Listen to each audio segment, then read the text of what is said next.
Steven Smith दुनिया cricket के एक बेहतरीन बैट्समैन हैं। अपने 8 सालों के करियर में उन्होंने इतनी कामयाबियां समेट ली थी जो दुनिया के बड़े बड़े खिलाड़ी अपने पूरे करियर में नहीं कर पाए थे।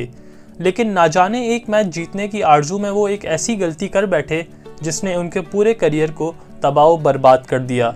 ऑस्ट्रेलिया और जनूबी अफ्रीका के दरमियान सीरीज के तीसरे टेस्ट मैच में कैमरॉन बैंक्रॉफ्ट एक पीले टेप की मदद से बॉल टैंपरिंग करते पकड़े गए थे और बाद में इन्होंने इसे तस्लीम भी कर लिया था।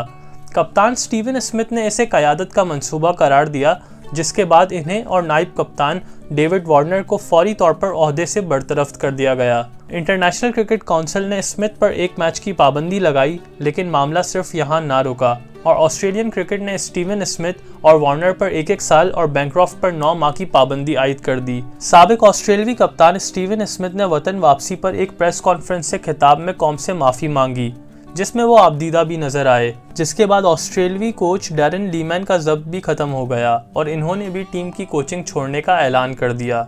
क्रिकेट ऑस्ट्रेलिया की तहकीकाती पैनल ने बॉल टैंपरिंग वाक़ये पर लीमैन को बेकसूर ठहराते हुए इन्हें टीम का कोच बरकरार रखने का फैसला किया था। ताहम एक रोज़ बाद ही डैरेन लीमैन ने ओहदा छोड़ने का ऐलान किया और कहा कि जोहानिसबर्ग टेस्ट बतौर कैंगरूज कोच इनका आखिरी मैच होगा। उनका मजीद कहना था कि जो कुछ भी हुआ इस पर अफसोस है। ये मेरे लिए एक मुश्किल और तकलीफदेह फैसला है, ताहम फैमिली से मुशावरत के बाद ये कदम उठाया। इनका कहना था कि आज स्टीवन स्मिथ को प्रेस कॉन्फ्रेंस में आबदीदा देखकर बहुत दुख हुआ, जिसके बाद मैंने ओहदा छोड़ने का फैसला किया और मुझे इस मौके पर यह अमल ही मुनासिब लगा। ऑस्ट्रेलियन कोच ने उम्मीद जाहिर की कि कौम खिलाड़ियों को माफ़ कर देगी और वो दोबारा भरपूर अंदाज से करियर शुरू करेंगे। लेकिन इस बात का फैसला तो आने वाला वक्त ही करेगा कि क्या ऑस्ट्रेलिया के मायानाज कप्तान और उनके साथ शामिल डेविड वार्नर और कैमरॉन बैंक्रॉफ्ट दोबारा टीम में अपनी जगह बनाने में कामयाब रहते हैं या नहीं।